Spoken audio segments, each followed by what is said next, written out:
कभी मेरी थी, इस तरह से जैसे मैं कभी तुम्हारा था। फोन पे घंटों हम झगड़ते रहते थे, लेकिन फोन रखने से थोड़ी देर पहले का तुम्हारा एक वो जुमला, तुम मुझसे प्यार करती हो,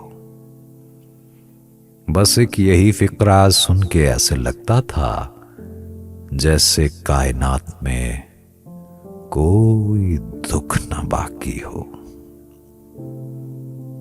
रात 10 बजते ही फोन तुम मिलाती थी, अपनी की हुई बातें बार बार सुनाती थी।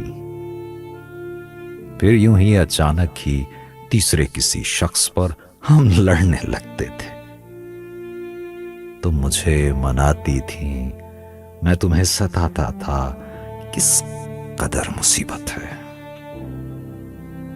किस कदर मुसीबत है। आज तुमसे बिछड़े 2 बरस गुजर गए। रोज रात को जब भी घड़ी 10 बजाती है,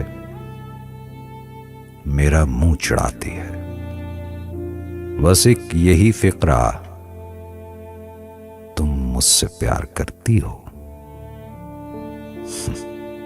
कितना झूठा लगता है। तुम कभी मेरी भी थी। एक शख्सा होता है, लेकिन यकीन है मुझको, मैं तुम्हारा अब भी हूं।